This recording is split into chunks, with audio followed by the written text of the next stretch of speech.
Hey folks, welcome back to another one of my videos. I'm Brendan from Bluelight, and today I'm going to talk to you about community engagement. This is an area which is incredibly important to the policing service. We're going to find out in this video how it goes all the way back to 1829. But it's an art that's probably been lost a little bit over the years as a result of many of the cutbacks to services over the past decade or so. But it's still important, and it's highly likely to crop up in the interview phase of your day one, your search assessment centre, and certainly for some forces in the final interview, and definitely for the Norfolk Constabulary.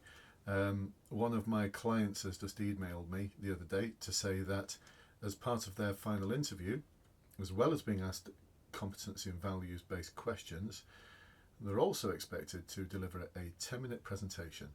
And this is the subject. So I'll just read off this because I can't remember it verbatim.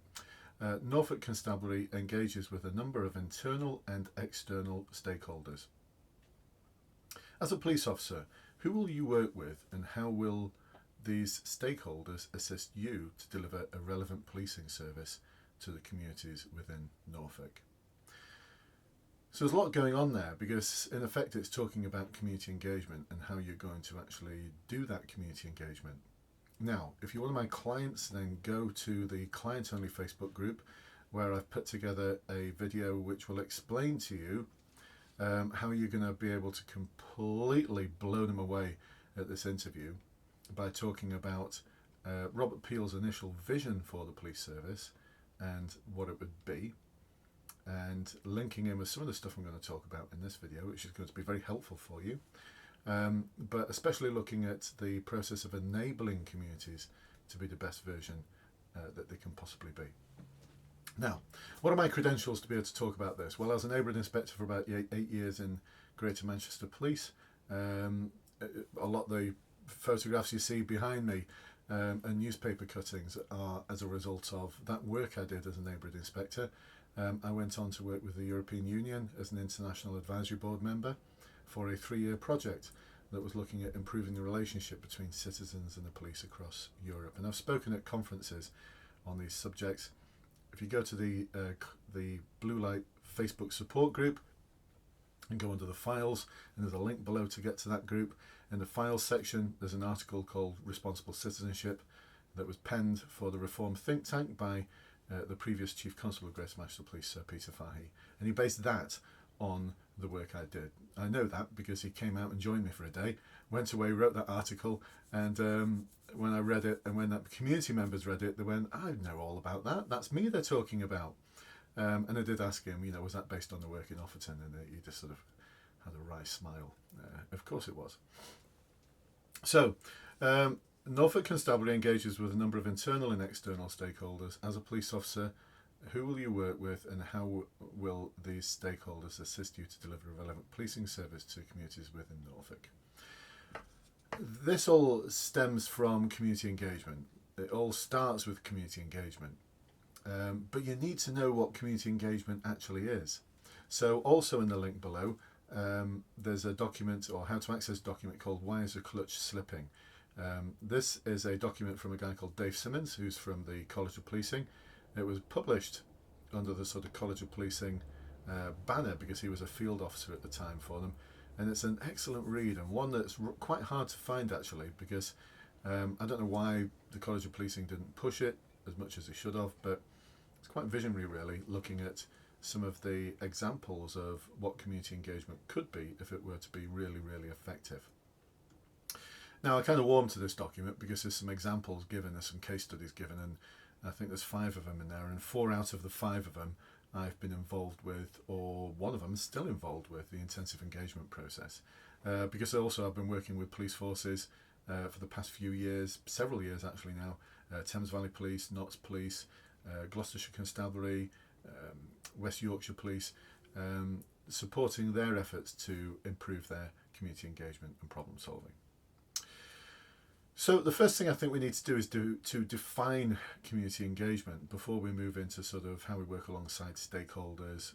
And remember, stakeholders can be the community as well. Let's not forget that the community are the biggest stakeholder. So let's define community engagement. So in Wiser Clutch Slipping, they use a College of Policing definition, which actually came from a guy called Andy Myhill, who did some research into legitimacy within communities. And you'll be able to find a link to that in Wiser Clutch Slipping because it's been referenced.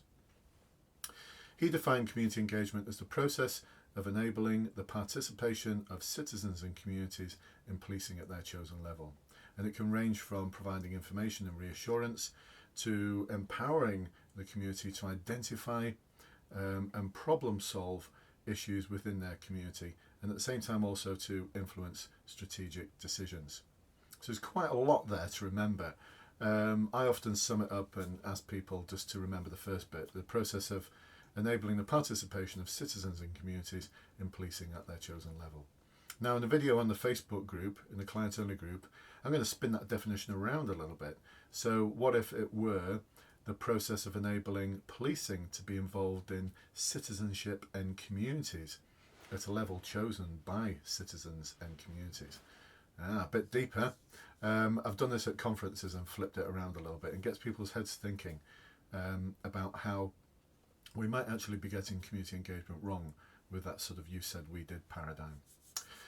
So one of the things I'd advocate that you do in preparing to answer this question is to go to the website of the force that you want to apply for and look for different levels of community engagement so you can actually talk about lived examples. Now, in Wiser Clutch Slipping, you'll find a theory called Arnstein's ladder of engagement, which is quite a useful one, I think, especially the one that Dave Simmons puts in there because he sort of morphs it into something that makes a little bit more sense in a policing context. This came from Sherry Arnstein, some research that was done back in the 70s, I think it was, around, I think it was planning consultation in the United States. But that ladder of engagement has become quite popular. If you Google it, you'll find plenty on the ladder of engagement. Arnstein, it's spelled A-R-N-S-T-E-I-N-S. So Arnstein's ladder of engagement. It's probably pronounced Arnstein or something like that. So one of the first levels is information. So most forces provide information. Have a look at what they do in terms of social media, their Twitter feeds, Facebook, Pinterest, YouTube, wherever they are on social media. They're enabling people to be involved in policing at their chosen level, very much as I do. So we live in York now, and I'm not involved in policing at all. I don't volunteer in Neighbourhood Watch, I don't attend community meetings, but I do follow the local police teams on Twitter and Facebook, and I do follow what they do, and I'm interested in what they do. At the same time, newspaper articles, again, about what the police are doing, and a lot of that is reassurance. So I can guarantee every year when it starts getting hot out there, there will be all sorts of updates for people in the local press about close your windows because someone might break in and steal your stuff. Do the same thing every year, without fail almost, and without fail every winter. Don't leave your car running on your driveway because someone's going to steal your car. And there may have been a spate of burglaries recently, but we're out there in force patrolling the area. You know, these are sort of crime prevention, reassurance type messages, but they're very one way, aren't they? So they're just pointing that way. They're going out to people, but not expecting an answer to come back. Interestingly, one of my clients this week, when we were talking about this, pointed out on his force's Facebook page, they were publishing things and there were loads of comments from people and questions from people about those posts, and not one of them were answered. Now these are people who are likely to be capable, connected, and they care enough to act. Otherwise, why would they be writing these questions? There's a few things that were just sort of slating the police, but he ignored those and just focused on these people who actually wanted to contribute something. And the force wasn't capturing that, which for me is a big own goal, because that will cause frustration among those people who are answering those posts and asking those questions that will go unanswered. But it's very resource intensive as well. But if you don't expect an answer, if you don't expect anyone to engage with your posts, then make that very clear in your post. So on the next levels will be that sort of you said we did consultation. So look at what the force is doing in terms of partners and communities together meetings, packed meetings, or they may be called beat surgeries or cuppa with a copper. Got that right, didn't I? A cuppa with a copper. Bit of a tongue twister there. see what they're doing, and if you can, get yourself to one of those meetings and speak to the police about what they do and how they do it. Now, it's a little bit more transactional now. You're going to see that the police will attend those meetings. Generally, they follow the same format.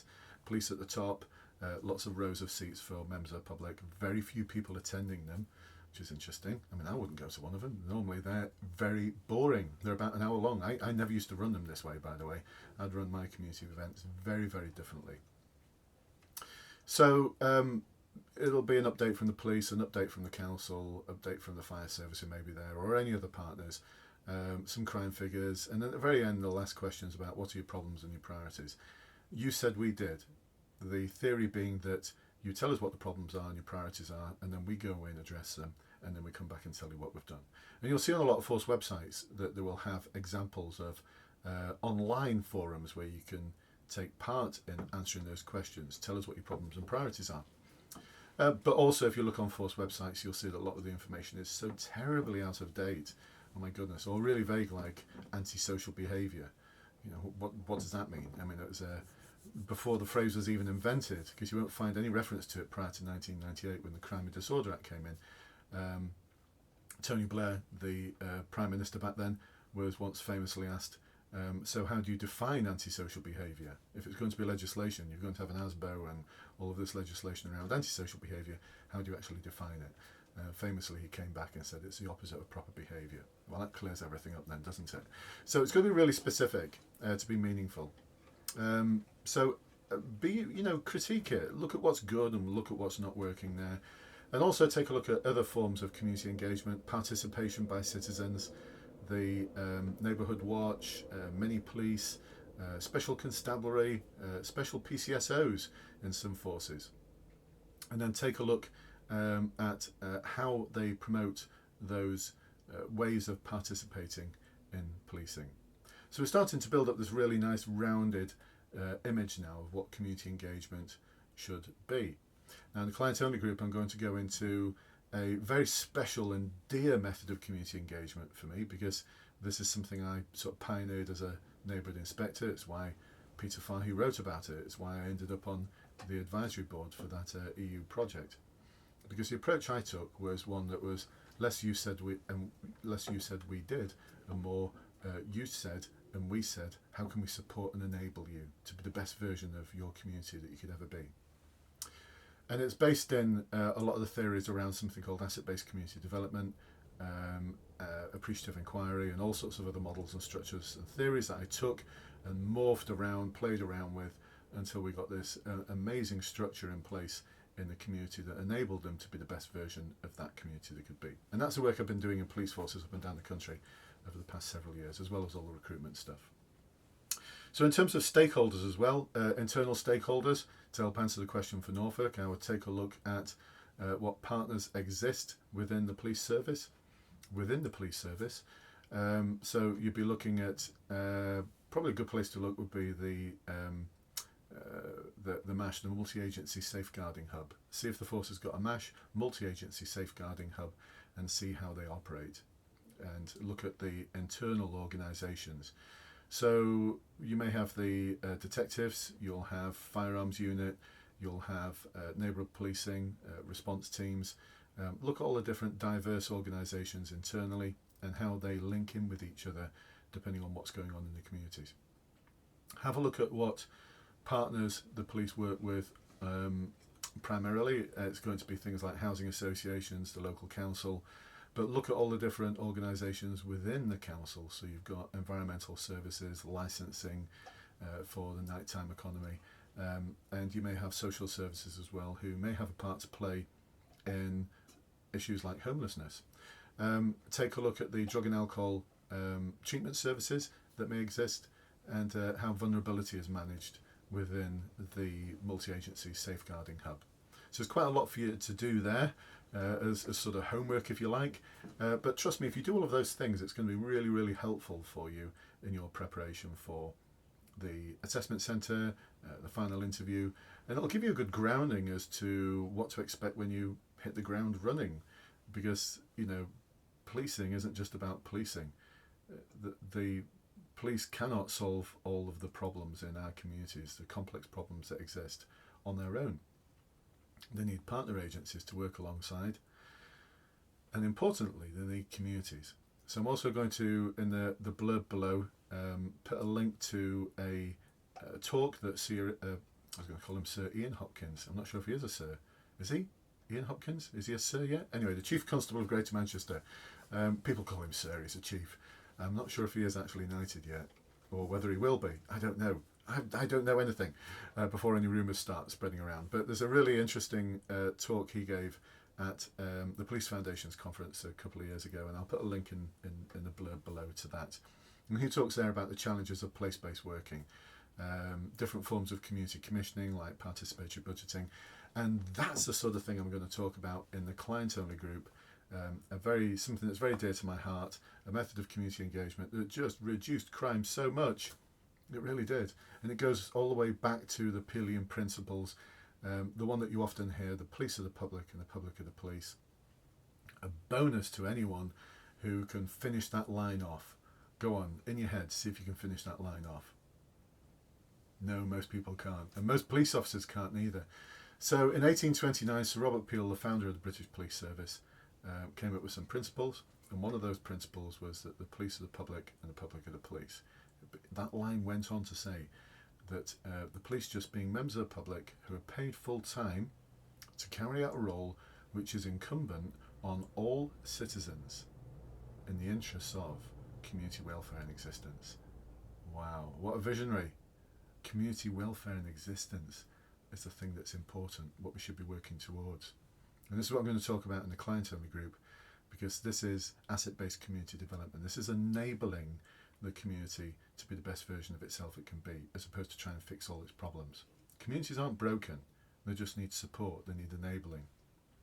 I think one of the keys to a lot of the social problems that we have today, homelessness, drug issues, violence, knife crime, are based in the long-term work that's needed to enable that community to be the best version of itself it can be, to enable the families to be the best version of themselves that they can be. And it takes a lot of work from partner organisations. Ian Hopkins talks about it as being the hardest part of policing he's ever done. I had a chat with him after one of the conference talks he gave once, and he talked about this being the hardest policing he'd ever done. Actually, he said it in the conference talk as well. I'm not sure if he mentions it in the one in the blurb below. So community welfare and existence. What can we do to ensure that the community has a high level of existence and worth and value, and that its welfare is being catered for? As opposed to, Robert Peel could have said reducing crime. He could have said in the interest of catching criminals, or reducing crime, or whatever it might be, but he didn't. He said community welfare and existence. So next time someone rolls out that phrase, the police are the public and the public are the police, you can surprise them by finishing the line off for them. And they'll go, I didn't even know there was another part to that line. Oh yes, there is. Look it up, folks. I'll put another link below to the Peelian principles. So I hope you enjoyed this rather long video, but it should prove incredibly useful for you. I've given you loads of homework. And for those of you, my clients, go to the client-only group where I'm going to talk about asset-based approaches to developing relationships with stakeholders, including the community, that result in reductions in crime. So I will look forward to seeing you next time. Almost 20 minutes. My videos, I've always said they shouldn't be over 20 minutes. Although my podcasts are, I've just started doing podcasts, so my podcasts are about 20 minutes long. So I should have recorded this at the same time, shouldn't I? No, I'll do another one another time for a podcast. Okay, folks, I'll see you at the next one. Bye-bye for now.